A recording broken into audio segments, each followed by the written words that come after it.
Balkan vilayatynyň aýal gyzlarynda uçdan tutma medisina barlygy geçirilýär. 18 ýaşyny dolduran aýal gyzlaryň ählisinde geçirilýän mejburi barlyklarda onkologiýa kesellerini anyklamak boýunça derňewler geçirilýär. Yerli lukmanlar hökümet meýilnamasyna salgylanyp barlyklaryň geçirilmegine Türkmenistanda aýal gyzlaryň arasynda onkologiýa keseliniň ähli görnüşleriniň aşy köpelmeginiň sebäp bolýandygyny aýdýarlar. 2 ay ozal başlan barlyklar yerli saglyk öýlerinde tapgyrlaýyn esasda alınıp barylýar. Bularda süýt mäzleriň, ýatgynyň rak kesellerini we beýleki ginekologik raklary anyklamak boýunça barlygy geçirilýär. Zenanlardan mazok gan alınýar. Mamografiýa we ýatgyda ultrases barlyklary geçirilýär diýip Türkmenbaşynyň saglyk öýleriniň biriniň lukmany aýtdy. Zenanlardan alınan gan ýörite gormonal test üçin Balkanawat şäherindäki anyklaýyş merkezine uğradylýar. Bu testiň netijesi bir hepdede taýýar bolýar. Barlyklar mejburi ýagdaýda geçirilýär. Bu barada ýurdun saglyk goraýşy we derman senaty ministrligi tarapyndan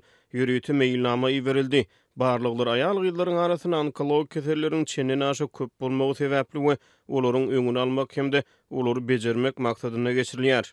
Dip Balkanly Lukman belledi. Azatlyk radiosu barlyklar barada welaýatyň saglyk bölümünden we ýurdun saglygy goraýyş we derman senaty ministrliginden kommentari almaga synançdy. Ýöne redaksiýamyzyň 20-nji iýulda eden telefon jaňlaryna hiç kim jogap bermedi. Barlyklar barada ýurdun media serişdelerinde hem maglumat göze ilmeýär. Şeýle-de ýurdun saglygy goraýyş we derman senaty ministrliginiň resmi web saytynda aýal gyzlaryň arasynda onkologiýa keseliniň derejesi baradaky statistika halka el yeterli bolan maglumatlaryň hatarynda görünmeýär. Ýöne azatlyk ýurdun onkologiýa keselleri hassahanalarının we lukmanlarynyň talaba laýyk bejergi berip bilmeýändigi, şeýle-de bu keselden ölýänleriň köpdügi barada ençemegede habar berdi. Birleşen Milletler Guramasynyň ösüş maksatnamasynyň resmi web saytynyň Türkmenistan bölümünde berilýän maglumata görä, süýt mäzleriň rak keseli Türkmenistanda aýal gyzlarda ýüze çykarylýan onkologiýa keselleriniň ähli görnüşleriniň arasynda birinji ýerde durýar. 2020-nji ýyla degişli maglumatlara görä Türkmenistanda şol ýyl aýallaryň arasynda täze ýüze çykarylan 3848 hadisanyň 1025 sanysyny süýt mäzleriň rak keseli düzýär. Şol ýyl bu keselden 450 zenan ölüpdir.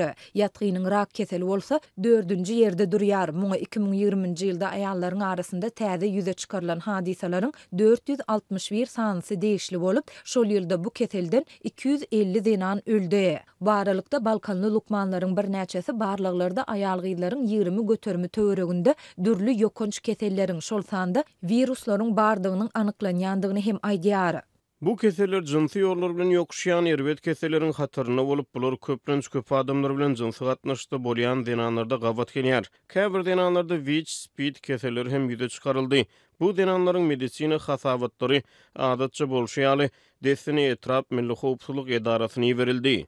Dip Balkanly Lukman belledi. Onuň sözlerine görä Milli Howpsuzlyk Ministrliginiň Sewitdäki edarasy WIC, SPID keseli anyklanan zenanlary Aşgabatdaky ýokunç keseller hassahanasyna ýatymlaýyn bejergi almagy uğradýar. Bu talap mejburi bolup, zenanlaryň mundan ýüze görmegine ruhsat berilmeýär.